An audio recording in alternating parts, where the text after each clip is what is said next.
My name is Bieke Depoorter. I'm a visual artist and photographer. I'm a member of Magnum Photos. I never thought of myself that I'm a people photographer, but probably I am. Hi there. Bieke Depoorter, at 40 years old, is part of the new generation of Magnum photographers who are rethinking the way we engage with photography. She grew up in a small conservative town in Belgium where art wasn't part of her daily life. She can't actually remember visiting a museum before the age of 18. Her mother encouraged her to take an aptitude test to decide what profession she should choose. And they suggested that she pursue something like educational science or psychology. And Depoorter said this frightened her because she suddenly imagined herself trapped in a conventional life that didn't feel right to her. She remembered thinking, I need to take my life in my hands because otherwise I'll be stuck forever.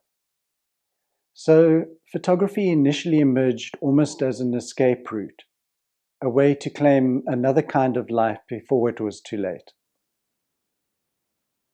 I can relate to this feeling of claustrophobia. I grew up in a poorish neighborhood and found myself on a path to a stable career in geology and statistics. My biggest fear was being trapped in a conformist existence and never really experiencing life beyond the constraints of suburbia. I jumped ship, shocking my parents, and took a job at a newspaper doing property photographs. That's definitely the lowest rung on the photography ladder. Depoorter chose to travel to Russia to produce work for her master's degree in photography. She boarded the Trans-Siberian Highway without a clear plan. In a sense, her motive wasn't primarily an artistic one. She was searching for a way to connect with people and discover an alternative life path. So the only thing I knew was that I wanted to travel with the Trans-Siberian train across the country, and I thought I would take images on the train and mainly images outside. But the problem was that I didn't have much money, and also the villages where I wanted to go, they didn't have hotels. I asked someone I met in Moscow if she would write a letter for me, asking people if I could spend the night in their homes.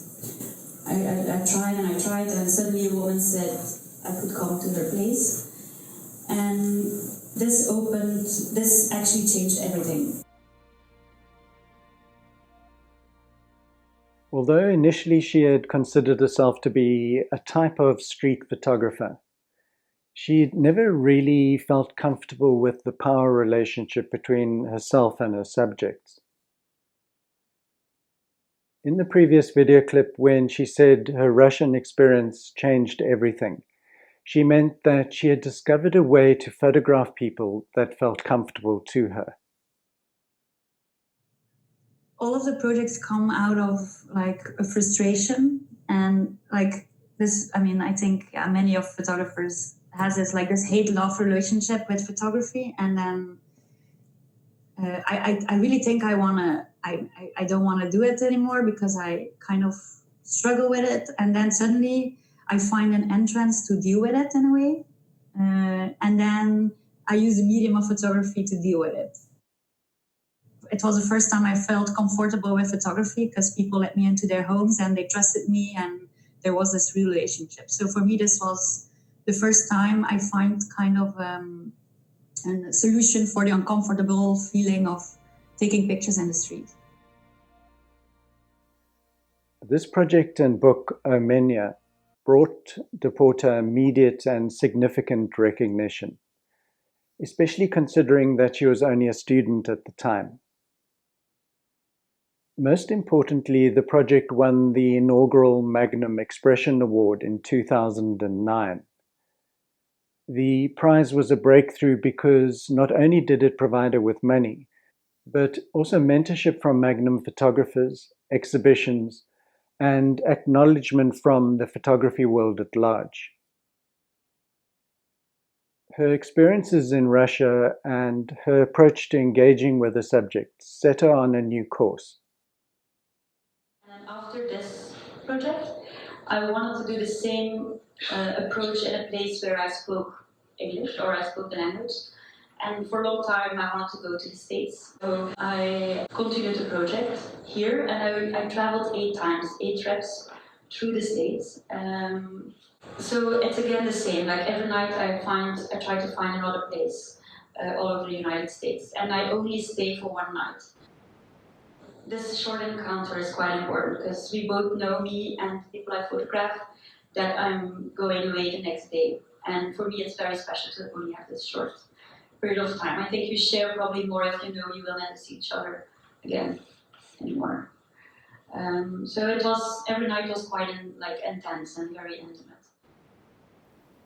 The photographs that she produced in America were collated into a second book, I Am About to Call It a Day. The title reflects her exhaustion and emotional uncertainty during her travels through the US, but also the suspended, unresolved quality of the project itself. Her pictures that she had made in Russia reveal an intimacy that feels spontaneous and sometimes almost magical, while her American work reflects something else.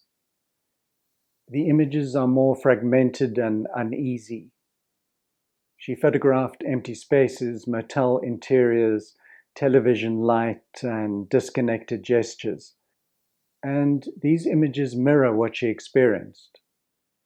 Much more emotional distance, mistrust, and loneliness.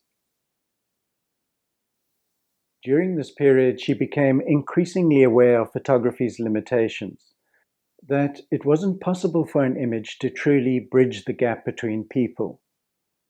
This doubt becomes part of her work. The book's title, therefore, feels less like a dramatic statement and more like a quiet confession of fatigue and uncertainty about connection itself. What stands out for me about the photographs in these 2 projects is the level of intimacy that she achieves. Accomplishing what she did is difficult on multiple levels. You have to be bold, driven, or intensely curious, or all of the above. Think about what it would take to throw yourself into these situations. You would have to psych yourself up to establish a connection with a stranger and then ask them to spend the night. I know there would be a load of fears and insecurities that one would have to contend with. At the end of a long day when most photographers would be thinking about finding a nice, comfortable hotel room, she would have to enter someone else's space.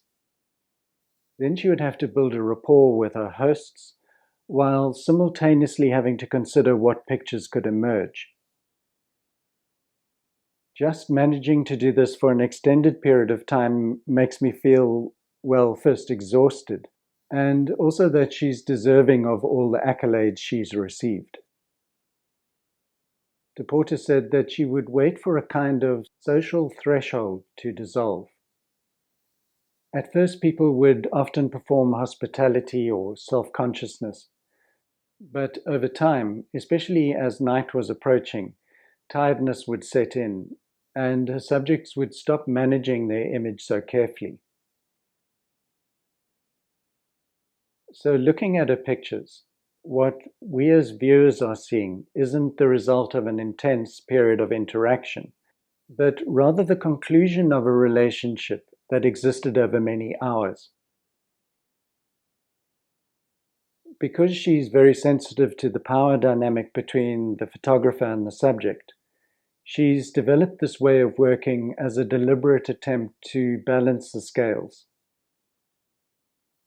By placing herself in a vulnerable position both physically and emotionally, she's surrendering a substantial measure of control over the situation.